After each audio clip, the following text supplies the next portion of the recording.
लीजिए सुनिए प्रेमचंद की लिखी कहानी नया विवाह। वाचन समीर गोस्वामी का है। हमारी देह पुरानी है लेकिन इसमें सदैव नया रक्त दौड़ता रहता है। नए रक्त के प्रवाह पर ही हमारे जीवन का आधार है। पृथ्वी की इस चिरंतन व्यवस्था में ये नयापन उसके एक एक अणु में, एक एक कण में, तार में बसे हुए स्वरों की भांति गूंजता रहता है। और ये 100 साल की बुढ़िया आज भी नवेली दुल्हन बनी हुई है। जब से लाला डंगामल ने नया विवाह किया है, उनका यौवन नए सिरे से जाग उठा है। जब पहली स्त्री जीवित थी तब वे घर में बहुत कम रहते थे। प्रातः से 10-11 बजे तक तो पूजा पाठ ही किया करते थे, फिर भोजन करके दुकान चले जाते। वहां से 1 बजे रात लौटते और थके मांदे सो जाते। यदि लीला कभी कहती जरा और सवेरे आ जाया करो तो बिगड़ जाते और कहते तुम्हारे लिए क्या दुकान छोड़ दूं या रोजगार बंद कर दूं। ये वो जमाना नहीं है कि एक लोटा जल चढ़ाकर लक्ष्मी प्रसन्न कर ली जाए। आज उनकी चौखट पर माथा रगड़ना पड़ता है, तब भी उनका मुंह सीधा नहीं होता। लीला बेचारी चुप हो जाती। अभी 6 महीने की बात है, लीला को ज्वर चढ़ा हुआ था। लालाजी दुकान जाने लगे तब उसने डरते डरते कहा था, देखो मेरा जी अच्छा नहीं है, जरा सवेरे आ जाना। डंगामल ने पगड़ी उतारकर खूंटी पर लटका दी और बोले, अगर मेरे बैठे रहने से तुम्हारा जी अच्छा हो जाए तो मैं दुकान न जाऊंगा। लीला हताश होकर बोली, मैं दुकान जाने को तो नहीं मना करती, केवल जरा सवेरे आने को कहती हूं। तो क्या दुकान पर बैठा मौज किया करता हूं? लीला इसका क्या जवाब देती। पति का ये स्नेहहीन व्यवहार उसके लिए कोई नई बात न थी। इधर कई साल से उसे इसका कठोर अनुभव हो रहा था कि उसकी इस घर में कोई कद्र नहीं है। वो अक्सर इस समस्या पर विचार भी किया करती, पर वो अपना कोई अपराध ना पाती। वो पति की सेवा पहले से कहीं ज्यादा करती, उनके कार्यभार को हल्का करने की बराबर चेष्टा करती रहती, बराबर प्रसन्न चित्त रहती, कभी उनकी इच्छा के विरुद्ध कोई काम नहीं करती। अगर उसकी जवानी ढल चुकी थी तो इसमें उसका क्या अपराध था? किसकी जवानी सदैव स्थिर रहती है? अगर अब उसका स्वास्थ्य उतना अच्छा ना था तो उसमें उसका क्या दोष? उसे बेकसूर क्यों दंड दिया जाता है? उचित तो ये था कि 25 साल का साहचर्य अब एक गहरी मानसिक और आत्मिक अनुरूपता का रूप धारण कर लेता, जो दोष को भी गुण बना लेता है, जो पके फल की तरह ज्यादा रसीला, ज्यादा मीठा, ज्यादा सुंदर हो जाता है। लेकिन लालाजी का वणिक हृदय हर एक पदार्थ को वाणिज्य की तराजू से तौलता था। बूढ़ी गाय जब दूध न दे सकती है न बच्चे, तब उसके लिए गौशाला ही सबसे अच्छी जगह है। उनके विचार में लीला के लिए इतना ही काफी था कि घर की मालकिन बनी रहे, आराम से खाए और पड़ी रहे। उसे अख्तियार है चाहे जितने जेवर बनवाए, चाहे जितना स्नान व पूजा करे, केवल उनसे दूर रहे। मानव प्रकृति की जटिलता का एक रहस्य यह था कि डंगामल जिस आनंद से लीला को वंचित रखना चाहते थे, जिसकी उसके लिए कोई जरूरत ही न समझते थे, खुद उसी के लिए सदैव प्रयत्न करते रहते थे। लीला 40 वर्ष की होकर बूढ़ी समझ ली गई थी, किंतु वे 43 वर्ष के होकर अभी जवान ही थे, जवानी के उन्माद और उल्लास से भरे हुए। लीला से अब उन्हें एक तरह की अरुचि होती थी और वो दुखिया जब अपनी त्रुटियों का अनुभव करके प्रकृति के निर्दय आघातों से बचने के लिए रंग व रोगन की आड़ लेती, तब लालाजी उसके बूढ़े नखरों से और भी घृणा करने लगते।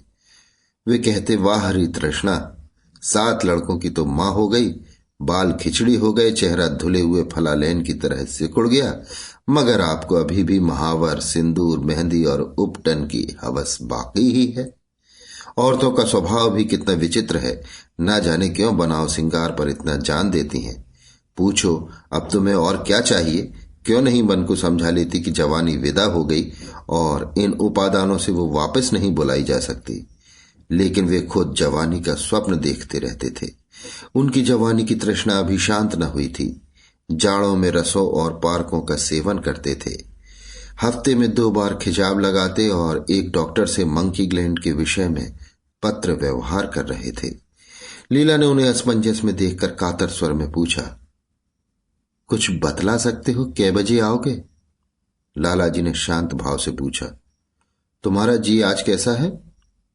लीला क्या जवाब दे।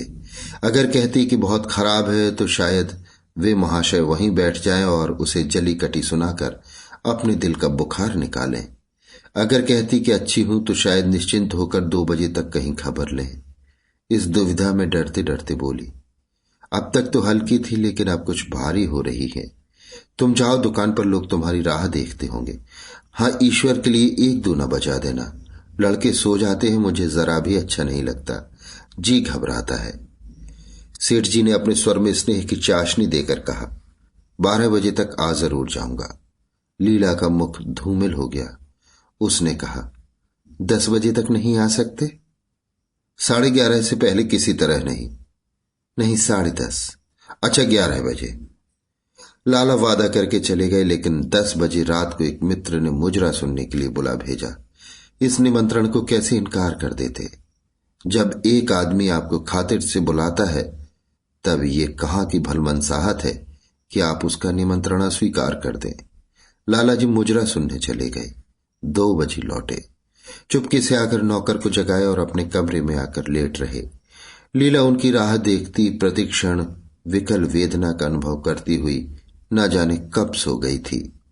अंत को इस बीमारी ने अभागिन लीला की जान ही लेकर छोड़ा। लाला जी को उसके मरने का बड़ा दुख हुआ। मित्रों ने संवेदना के तार भेजे। एक दैनिक पत्र ने शोक प्रकट करते हुए लीला के मानसिक और धार्मिक सद्गुणों को खूब पढ़ाकर वर्णन किया। लाला ने इन सभी मित्रों को हार्दिक धन्यवाद दिया और लीला के नाम से बालिका विद्यालय में 5 वजीफे प्रदान किए तथा मृतक भोज तो जितने समारोह से किया गया वो नगर के इतिहास में बहुत दिनों तक याद रहेगा। लेकिन 1 महीना भी न गुजरने पाया था कि लाला जी के मित्रों ने चारा डालना शुरू कर दिया और उसका ये असर हुआ कि 6 महीने की विधुरता के तप के बाद उन्होंने दूसरा विवाह कर लिया। आखिर बेचारे क्या करते? जीवन में एक सहचरी की आवश्यकता तो थी ही और इस उम्र में तो एक तरह से ये अनिवार्य हो गई थी। जब से नई पत्नी आई, लाला जी के जीवन में आश्चर्यजनक परिवर्तन हो गया। दुकान से अब उतना प्रेम नहीं था। लगातार हफ्तों न जाने में भी उनके कारोबार में कोई हर्ज न होता था। जीवन के उपभोग की जो शक्ति दिन दिन क्षीण होती जाती थी, अब वो छींटे पाकर सजीव हो गई थी। सूखा पेड़ हरा हो गया था। उसमें नई नई कोपलें फूटने लगी थी। मोटर नई आ गई थी। कमरे नए फर्नीचर से सजा दिए गए थे। नौकरों की भी संख्या बढ़ गई थी। रेडियो आ पहुंचा था और प्रतिदिन नए नए उपहार आते रहते थे। लाला जी की बूढ़ी जवानी जवानों की जवानी से भी प्रखर हो गई थी। उसी तरह जैसे बिजली का प्रकाश चंद्रमा के प्रकाश से ज्यादा स्वच्छ और मनोरंजक होता है।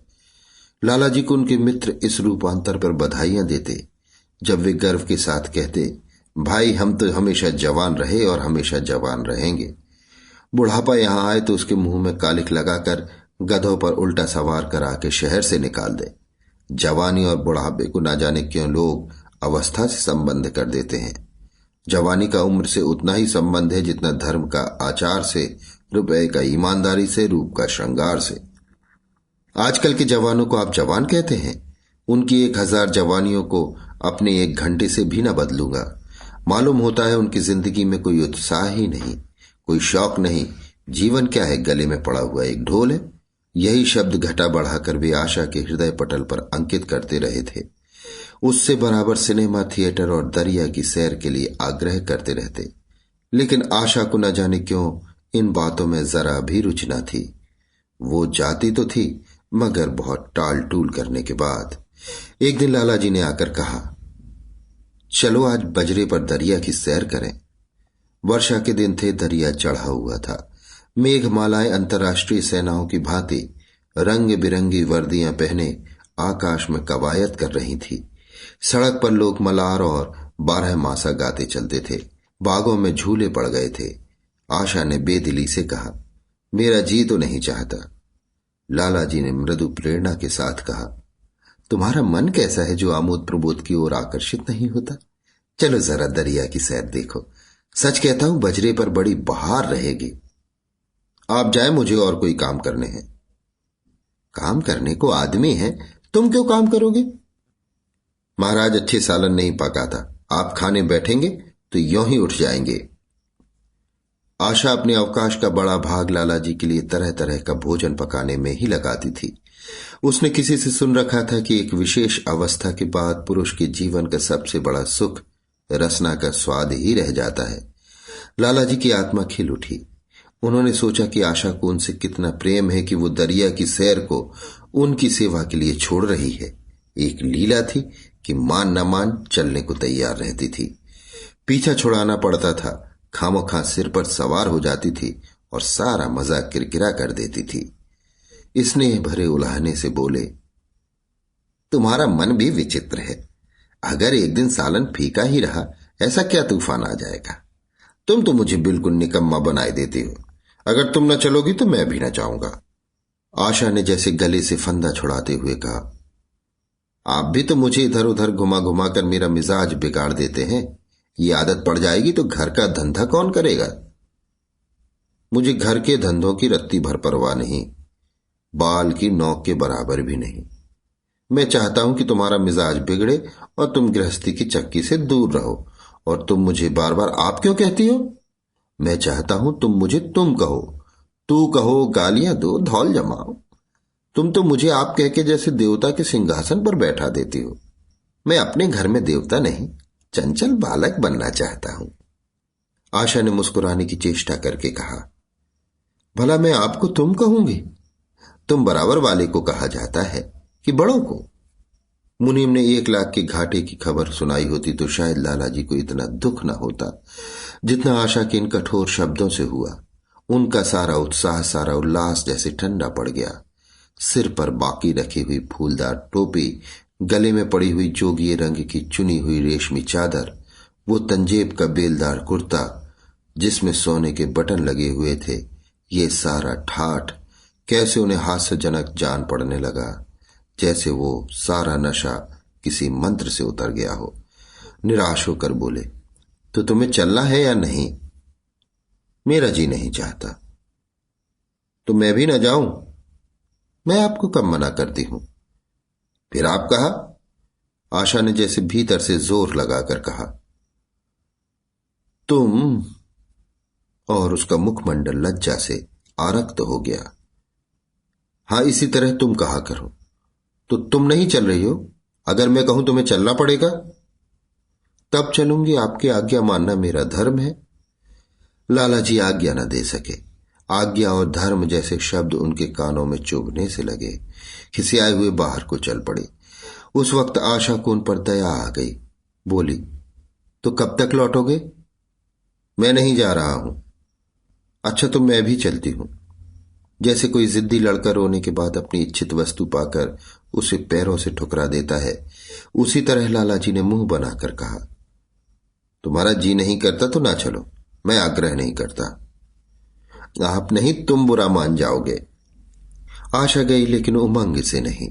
जिस मामूली वेश में थी उसी तरह चल खड़ी हुई। ना कोई सजीली साड़ी, ना जड़ाऊ गहने, ना कोई सिंगार, जैसे कोई विधवा हो। ऐसी ही बातों पर लाला जी मन में झुंझला उठते थे। ब्याह किया था जीवन का आनंद उठाने के लिए, झिलमिलाते हुए दीपक में तेल डालकर उसे और चटक करने के लिए। अगर दीपक का प्रकाश तेज न हुआ तो तेल डालने से लाभ? न जाने इसका मन क्यों इतना शुष्क और नीरस है, जैसे कोई ऊसर का पेड़ हो। कितना ही पानी डालो उसमें हरी पत्तियों के दर्शन न होंगे। जड़ाऊ गहनों से भरी पेटियां खुली हुई हैं। कहां कहां से मंगवाए, दिल्ली से, कलकत्ते से। कैसी कैसी बहुमूल्य साड़ियां रखी हुई हैं, एक नहीं सैकड़ों, पर केवल संदूक में कीड़ों का भोजन बनने के लिए। दरिद्र घर की लड़कियों में यही ऐब होता है। उनकी दृष्टि सदैव संकीर्ण रही है। न खा सके, न पहन सके, न दे सके। उन्हें तो खजाना भी मिल जाए तो यही सोचती रहेंगी कि खर्च कैसे करें। दरिया की सैर तो हुई, पर विशेष आनंद न आया। कई महीने तक आशा की मनोवृत्तियों को जगाने का असफल प्रयत्न करके लाला जी ने समझ लिया कि इसकी पैदाइश ही मुहर्रम ही है, लेकिन फिर भी निराश न हुए। ऐसे व्यापार में एक बड़ी रकम लगाने के बाद वे उसमें अधिक से अधिक लाभ उठाने के वणिक प्रवृत्ति को कैसे त्याग देते। विनोद की नई नई योजनाएं पैदा की जाती। ग्रामोफोन अगर बिगड़ गया है, गाता नहीं या साफ आवाज नहीं निकलती, तो उसकी मरम्मत करानी पड़ेगी। उसे उठाकर रख देना तो मूर्खता है। इधर बूढ़ा महाराज एकाएक बीमार होकर घर चला गया था और उसकी जगह उसका 17-18 साल का जवान लड़का आ गया था। कुछ अजीब गंवार था, बिल्कुल झंगड़ उजड, कोई बात ही न समझता था। जितने फुलके बनाता उतनी तरह के। हाँ, एक बात समान होती, सब बीच में मोटे होते, किनारे पतले। दाल कभी तो इतनी पतली जैसे चाय, कभी इतनी गाढ़ी जैसे दही। नमक कभी इतना कम कि बिल्कुल फीका, कभी इतना तेज कि नींबू का शौकीन। आशा मुंह हाथ धोकर चौके में पहुंच जाती और इस ढपोर शंख को भोजन पकाना सिखाती। एक दिन उसने कहा, तुम कितने नालायक आदमी हो जुगल। आखिर इतनी उम्र तक तुम घास खोदते रहे या भाड़ झोंकते रहे कि फुलके तक नहीं बना सकते। जुगल आंखों में आंसू भरकर कहता, बहूजी अभी मेरी उम्र ही क्या है, 17वां ही तो पूरा हुआ है। आशा को उसकी बात पर हंसी आ गई। उसने कहा, तो रोटियां पकाना क्या 10-5 साल में आता है। आप 1 महीना सिखा दें बहूजी, फिर देखिए मैं आपको कैसे फुलके खिलाता हूं कि जी खुश हो जाए। जिस दिन मुझे फुलके बनाने आ जाएंगे, मैं आपसे कोई इनाम लूंगा। सालन तो अब मैं कुछ कुछ बनाने लगा हूं। क्यों? आशा ने हौसला बढ़ाने वाली मुस्कुराहट के साथ कहा, सालन नहीं, वो बनाना आता है। अभी कल ही इतना नमक तेज था कि खाया न गया। मसाले में कचांधा आ रही थी। मैं जब सालन बना रहा था तब आप यहां कब थे? अच्छा, तो मैं जब यहां बैठी रहूं तब तुम्हारा सालन बढ़िया पकेगा। आप बैठी रहती हैं तब मेरी अक्ल ठिकाने रहती है। आशा को जुगल की इन भोली बातों पर खूब हंसी आ रही थी। हंसी को रोकना चाहती थी, पर वो इस तरह निकल पड़ती थी जैसे भरी बोतल उड़ेल दी गई हो। और मैं नहीं रहती तब तो आपके कमरे के द्वार पर जा बैठता हूं, वहां बैठकर अपनी तकदीर को रोता हूं। आशा ने हंसी को रोककर पूछा, क्यों रोते क्यों हो? ये ना पूछिए बहूजी, आप इन बातों को न समझेंगी। आशा ने उसके मुंह की ओर प्रश्न की आंखों से देखा। उसका आशा कुछ तो समझ गई, पर ना समझने का बहाना किया। तुम्हारे दादा आ जाएंगे तब तुम चले जाओगे? और क्या करूंगा बहूजी, यहां कोई काम दिलवा दीजिए तो पड़ा रहूंगा। मुझे मोटर चलाना सिखवा दीजिए, आपको खूब सैर कराया करूंगा। नहीं नहीं बहूजी, आप हट जाइए, मैं पतीली उतार लूंगा। ऐसी अच्छी साड़ी है आपकी, कहीं कोई दाग पड़ जाए तो क्या हो। आशा पतीली उतार रही थी। जुगल ने उसके हाथ से सणसी ले लेनी चाहिए। दूर रहो, फूहड़ तो तुम हो ही, कहीं पतीली पांव पर गिरा ली तो महीने झींकोगे। जुगल के मुख पर उदासी छा गई। आशा ने मुस्कुराकर पूछा, क्यों, मुंह क्यों लटक गया सरकार का? जुगल रुआंसा होकर बोला, आप मुझे डांट देती हैं बहूजी, तब मेरा दिल टूट जाता है। सरकार कितना ही घुड़के, मुझे बिल्कुल ही दुख नहीं होता। आपकी नजर कड़ी देखकर मेरा खून सर्द हो जाता है। आशा ने दिलासा दिया, मैंने तुम्हें डांटा तो नहीं, केवल यही तो कहा कि पतीली तुम्हारे पांव पर गिर पड़े तो क्या हो। हाथ ही तो आपका भी है, कहीं आपके ही हाथ से छूट पड़े तो। लाला डंगामल ने रसोई घर के द्वार पर आकर कहा, आशा जरा यहां ना देखो, तुम्हारे लिए कितने सुंदर गमले लाया हूं। तुम्हारे कमरे के सामने रखे जाएंगे। तुम यहां धुएं धक्कड़ में क्यों हलाकान होती हो? इस लड़के से कह दो कि जल्दी महाराज को बुलाए, नहीं तो मैं कोई दूसरा आदमी रख लूंगा। महाराजों की कमी नहीं है, आखिर कब तक कोई रियायत करे। गधों को जरा भी तमीज नहीं आई। सुनता है जुगल? लिख दे आज अपने बाप को। चूल्हे पर तवा रखा हुआ था। आशा रोटियां बेलने में लगी थी। जुगल तवे के लिए रोटियों का इंतजार कर रहा था। ऐसी हालत में भला आशा कैसे गमले देखने जाती? उसने कहा, जुगल रोटियां टेढ़ी मेढ़ी बेल डालेगा। लाला जी ने कुछ चिढ़कर कहा, अगर रोटियां टेढ़ी मेढ़ी बेलेगा तो निकाल दिया जाएगा। आशा अनसुनी करके बोली, 10-5 दिन में सीख जाएगा, निकालने की क्या जरूरत है। तुम आकर बतला दो गमले कहां रखे जाएं। कहती तो हूं, रोटियां बेलकर आई जाती हूं। नहीं, मैं कहता हूं तुम रोटियां मत बेलो। आप तो खामोखास जिद करते हैं। लालाजी सन्नाटे में आ गए। आशा ने कभी इतनी रुखाई से उन्हें जवाब न दिया था, और ये केवल रुखाई न थी, इसमें कटुता भी थी। लज्जित होकर चले गए। उन्हें ऐसा क्रोध आ रहा था कि इन गमलों को तोड़कर फेंक दें और सारे पौधों को चूल्हे में डाल दें। जुगल ने सहमे हुए स्वर में कहा, आप चली जाएं बहू जी, सरकार बिगड़ जाएंगे। बको मत, जल्दी जल्दी फुल के सेंको, नहीं तो निकाल दिए जाओगे। और आज मुझसे रुपए लेकर अपने लिए कपड़े बनवा लो। भिकमंगों की सी सूरत बनाए घूमते हो, और बाल इतने क्यों बढ़ा रखे हैं? तुम्हें नाई भी नहीं जुड़ता? Ace is the place with the helpful hardware, folks. The buckets you buy at Ace hold paint, dirt, and debris. But our Children's Miracle Network buckets hold so much more, like dreams, hope, and care for children. Because over the last 29 years, with your help, Ace has raised over $125 million for local CMN hospitals. So stop by your local Ace this weekend to make a $5 donation and get a 5-gallon bucket plus 20% off almost anything that fits inside it. Offer valid on regular price merchandise. Additional exclusions apply. See store for details. जुगल ने दूर की बात सोची। बोला, कपड़े बनवा लूं तो दादा को हिसाब क्या दूंगा? अरे पागल, मैं हिसाब में नहीं देने कहती, मुझसे ले जाना। जुगल काहिलपन की हंसी हंसा। आप बनवाएंगी तो अच्छे कपड़े लूंगा, खद्दर के मलमल का कुर्ता, खद्दर की धोती, रेशमी चादर, अच्छा सा चप्पल। आशा ने मीठी मुस्कान से कहा, और अगर अपने दाम से बनवाने पड़े तब कपड़े ही क्यों बनवाऊंगा? बड़े चालाक हो तुम। जुगल ने अपनी बुद्धिमत्ता का प्रदर्शन किया। आदमी अपने घर में सूखी रोटियां खाकर सो रहता है, लेकिन दावत में तो अच्छे अच्छे पकवान ही खाता है। वहां भी यदि सूखी रोटियां मिले तो वो दावत में जाए ही नहीं। ये सब मैं नहीं जानती। एक गाढ़े का कुर्ता बनवा लो और एक टोपी ले लो। हजामत के लिए 2 आने पैसे ऊपर से ले लो। जुगल ने मान करके कहा, रहने दीजिए, मैं नहीं लेता।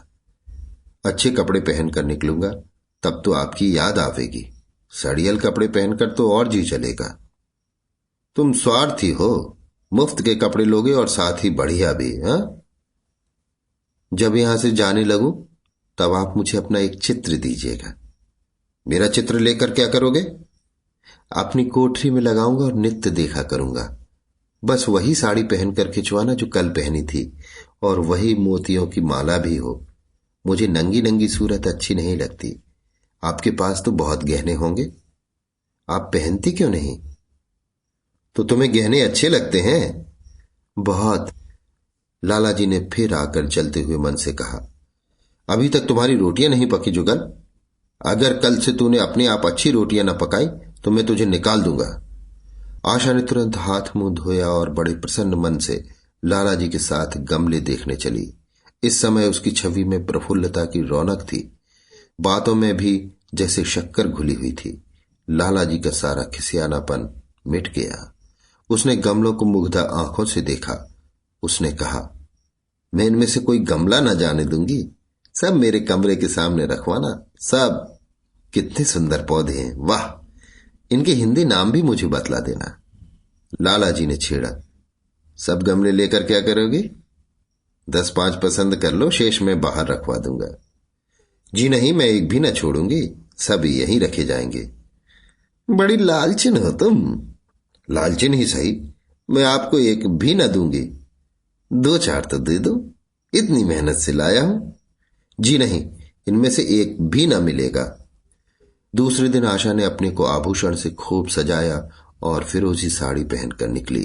तब लालाजी की आंखों में ज्योति आ गई। समझे अवश्य ही उनके प्रेम का जादू कुछ कुछ चल रहा है। नहीं तो उनके बार बार के आग्रह करने पर भी, बार बार याचना करने पर भी उसने कोई आभूषण न पहना था। कभी कभी मोतियों का हार गले में डाल लेती थी, वो भी ऊपरी मन से। आज वो आभूषणों से अलंकृत होकर फूली नहीं समाती, इतराई जाती है, मानो कहती हो, देखो मैं कितनी सुंदर हूं। पहले जो बंद कली थी वो आज खिल गई थी। लालाजी पर घड़ों नशा चढ़ा हुआ था। वे चाहते थे उनके मित्र और बंधु वर्ग आकर इस सोने की रानी के दर्शनों से अपनी आंखें ठंडी करें, देखें कि वो कितनी सुखी, संतुष्ट और प्रसन्न है। जिन विद्रोहियों ने विवाह के समय तरह तरह की शंकाएं की थीं, वे आंखें खोलकर देखें कि डंगामल कितना सुखी है। विश्वास, अनुराग और अनुभव ने चमत्कार किया है। उन्होंने प्रस्ताव किया, चलो कहीं घूम आए, बड़ी मजेदार हवा चल रही है। आशा इस वक्त कैसे जा सकती थी? अभी उसे रसोई में जाना था। वहां से कहीं 12-1 बजे फुर्सत मिलेगी। फिर घर के दूसरे धंधे सिर पर सवार हो जाएंगे। सैर सपाटे के पीछे क्या घर चौपट कर दे? सेठ जी ने उसका हाथ पकड़ लिया और कहा, नहीं, आज मैं तुम्हें रसोई में न जाने दूंगा। आशा ने कहा, महाराज के किए कुछ ना होगा। सेठ जी ने फिर कहा, तो आज उसकी शामत आ जाएगी। आशा के मुख पर से वो प्रफुल्लता जाती रही। मन भी उदास हो गया। एक सोफा पर लेटकर बोली, आज न जाने क्यों कलेजे में मीठा मीठा दर्द हो रहा है। ऐसा दर्द कभी नहीं होता था। सेठ जी घबरा उठे, ये दर्द कब से हो रहा है? हो तो रहा है रात से ही, लेकिन अभी कुछ कम हो गया है। अब फिर होने लगा है, रह रहकर जैसे चुभन हो जाती है। सेठ जी एक बात सोचकर दिल ही दिल में फूल उठे। अब वे गोलियां रंग ला रही हैं। राजवैद्य जी ने कहा भी था कि जरा सोच समझकर इनका सेवन कीजिएगा। क्यों ना हो, खानदानी वैद्य हैं। इनके बाप बनारस के महाराज के चिकित्सक थे। पुराने और परीक्षित नुस्खे हैं इनके पास। उन्होंने कहा, तो रात से ही ये दर्द हो रहा है? तुमने मुझसे कहा नहीं, नहीं तो वैद्य जी से कोई दवा मंगवाता। आशा ने कहा, मैंने समझा था आप अच्छा हो जाएगा, मगर अब बढ़ रहा है। कहां दर्द हो रहा है, जरा देखो, कुछ सूजन तो नहीं है? सेठ जी ने आशा के आंचल की तरफ हाथ बढ़ाया। आशा ने शर्माकर सिर झुका लिया। उसने कहा, यह तुम्हारी शरारत मुझे अच्छी नहीं लगती। मैं अपनी जान में मरती हूं, तुम्हें हंसी सूझती है। जाकर कोई दवा ला दो। सेठ जी अपनी पुरुषत्व का ये डिप्लोमा पाकर उससे कहीं ज्यादा प्रसन्न हुए जितना राय बहादुरी पाकर होते। इस विजय का डंका पीटे बिना उन्हें कैसे चैन आ सकता था? जो लोग उनके विवाह के विषय में द्वेषमय टिप्पणियां कर रहे थे, उन्हें नीचा दिखाने का कितना अच्छा अवसर हाथ आया है, और इतनी जल्दी। पहले पंडित भोलानाथ के पास गए और भाग्य ठोक कर बोले, भाई मैं तो बड़ी विपत्ति में फंस गया। कल से उनके कलेजे में दर्द हो रहा है, कुछ बुद्धि काम नहीं करती। कहती है ऐसा दर्द पहले कभी नहीं हुआ था। भोलानाथ ने कुछ हमदर्दी न दिखाई। सेठ जी यहां से उठकर अपने दूसरे मित्र लाला फागमल के पास पहुंचे और उनसे भी लगभग उन्हीं शब्दों में ये शोक संवाद कहा। फागमल बड़ा शोहदा था, मुस्कुराकर बोला, मुझे तो आपकी शरारत मालूम होती है। सेठ जी की बाछें खिल गईं। उन्होंने कहा, मैं अपना दुख सुना रहा हूं और तुम्हें दिल लगी सूझती है। जरा भी आदमियत तुम में नहीं है।